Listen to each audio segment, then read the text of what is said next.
Salut à tous et bienvenue dans cette nouvelle vidéo de yohandev.co. C'est mardi 18h, c'est l'heure de l'actu de la semaine.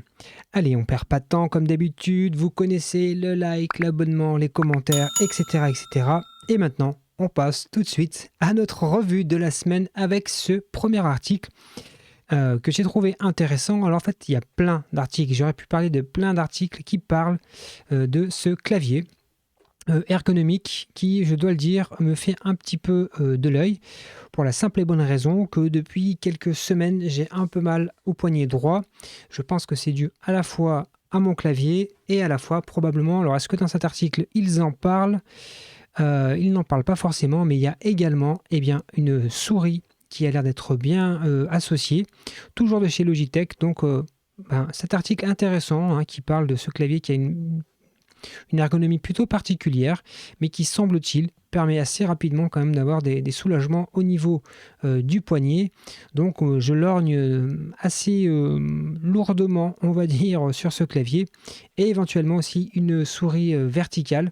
Je ne sais pas si parmi vous, il y en a qui utilisent ce genre de produit. Si c'est le cas, eh bien, n'hésitez pas à me faire un petit retour pour un petit peu soulager le poignet qui sont mis à rude épreuve. Allez, autre actu de la semaine. Cette fois-ci, on va parler d'open source et d'open source qui part vers Mars, parce que ça ne vous aura pas échappé. La semaine dernière, dans les milieux du spatial, il y a eu plein de trucs. Il y a eu Thomas Pesquet qui a décollé dans cette incroyable fusée SpaceX. Il y a eu également l'hélicoptère qui a décollé sur Mars plusieurs fois. Enfin bon, bref, et qui a fait plein de trucs de fou. Et au milieu de tout ça, il y a de l'open source un petit peu dans chacun de ces éléments. Et donc, cet article, simplement, qu'est-ce qu'ils expliquent, En gros, il y a un petit badge que vous pouvez obtenir si jamais vous avez contribué à un projet open source qui a, par exemple, contribué aux outils qui sont mis en place dans le petit hélicoptère Ingenuity qui est sur Mars actuellement. Donc si jamais, pour une raison X ou Y, vous avez contribué à un bout de code source qui a participé à ça, vous voyez, vous pouvez avoir un petit badge comme ça dans GitHub. Donc si parmi vous, il y en a qui ont ce petit badge, franchement, bravo, c'est bien cool. Mais ce que ça veut dire surtout, ça veut dire que l'open source a vraiment sa place de partout, et y compris dans ce genre de mission spatiale où on le sait, la précision est de rigueur. Et je crois vraiment que là, pour le coup, l'open source démontre que, il est présent, il répond présent et il est tout à fait performant et adapté à la situation. Donc, ça permet comme ça un petit peu d'appuyer encore s'il fallait la valeur de l'open source. Allez, un autre article sur le site de redmonk.com qui propose un classement des langages de programmation. Alors, ça veut tout dire et rien dire. Je ne l'ai pas sélectionné pour en parler cette semaine, mais il y a aussi, parce qu'il y a d'autres personnes qui en ont déjà parlé, mais il y a aussi la plateforme Malte qui a sorti son classement. Là, je vous parle rapidement celui de Redmonk. Et donc, là, ils expliquent un petit peu le process pour faire leur étude. Et on va aller directement à ce qui vous intéresse. La liste des langages qui sont pour eux, en tout cas la liste des classements du langage. Et donc on retrouve forcément en tête JavaScript, Python, en 3 Java, en 4 PHP. Ça tombe bien, sur cette page on parle beaucoup de PHP. Puis on voit d'autres langages comme ça, C, C++, toujours là, TypeScript en 8e position, Ruby en 9e et le C en 10e position. Bref, si ça vous intéresse, il y a plein d'études qui existent, qui ressortent souvent. Mais vous pouvez avoir comme ça pas mal pas mal d'informations. Ça peut donner une petite situation. Donc c'est intéressant à suivre. Je vous mettrai comme d'habitude les liens dans la description. Allez, tout à l'heure on parlait d'open source et là on va parler d'un article que j'ai trouvé vraiment super intéressant sur lemagit.fr. Un article qui parle d'une stratégie de migration de postes de travail sous Linux. Et en l'occurrence, c'est un retour d'expérience d'une personne qui s'appelle Nicolas Vivant, qui était directeur de la stratégie et des cultures numériques à la mairie d'Échirolles, qui est aujourd'hui à la mairie d'Échirolles, mais qui était précédemment à la mairie de Fontaine. Ce sont des communes autour de Grenoble. J'habite à Grenoble.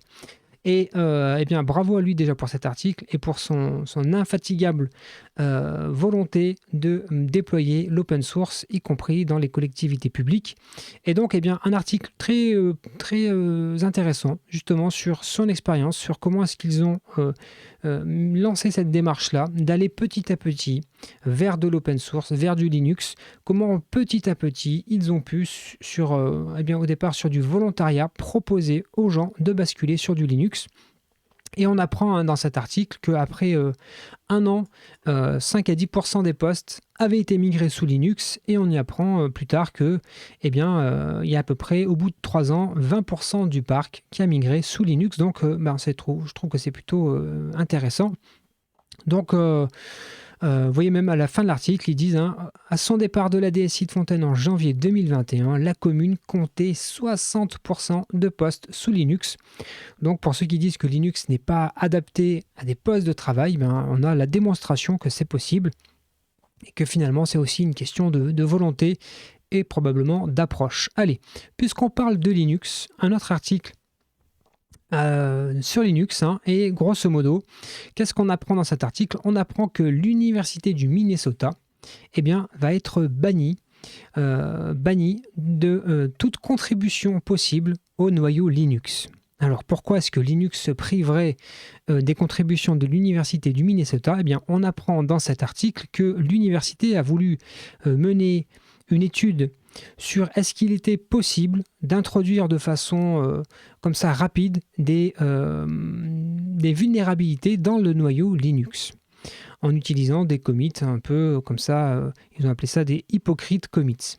Et donc a priori, vu que c'est une étude, que c'est quelque chose d'éthique, pas de problème, mais semble-t-il qu'ils ont après coup envoyé à nouveau des patchs incorrects, etc. etc. S'en est suivi des échanges de mails assez tendus, et au final, tout simplement, l'université du Minnesota n'a plus le droit de commiter, en tout cas de proposer des commits pour le noyau Linux. Je trouvais l'information plutôt intéressante. Allez, encore un autre article sur Framablog, et le titre c'est « Développeuses, nettoyer le web ».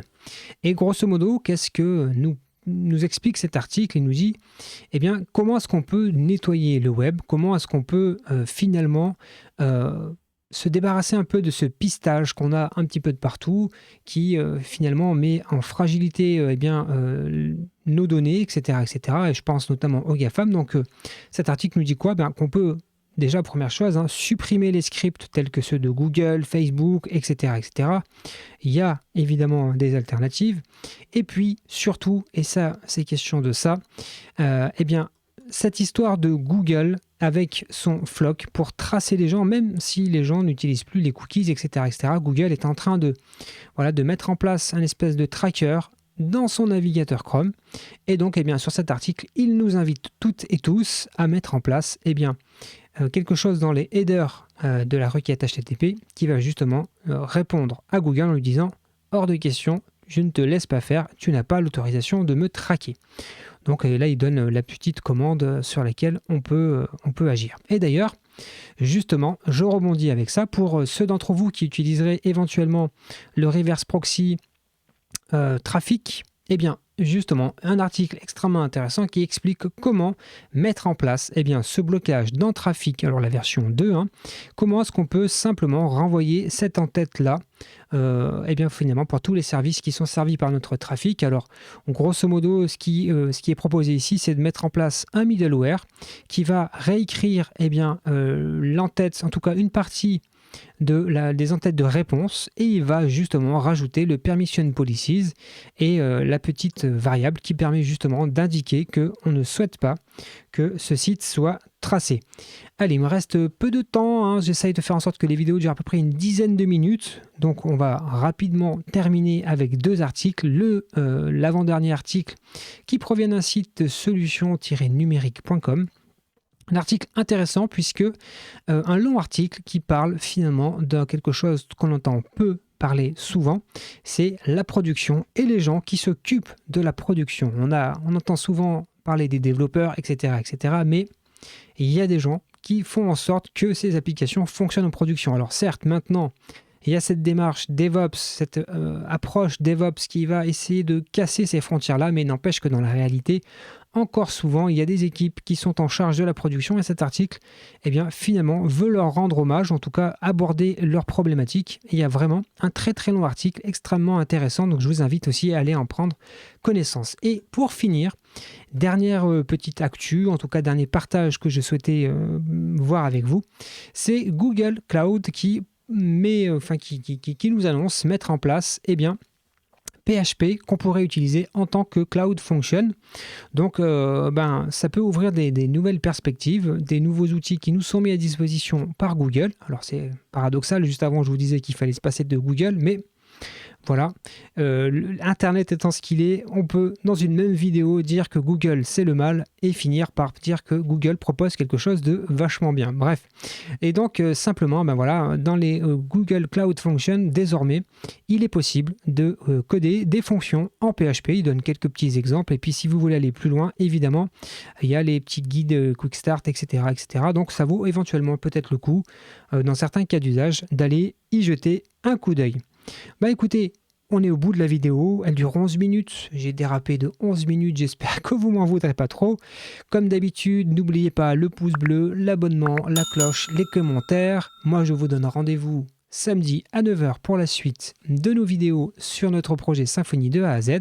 Et si vous êtes là que pour la revue, eh bien bonne semaine et à la semaine prochaine. Salut!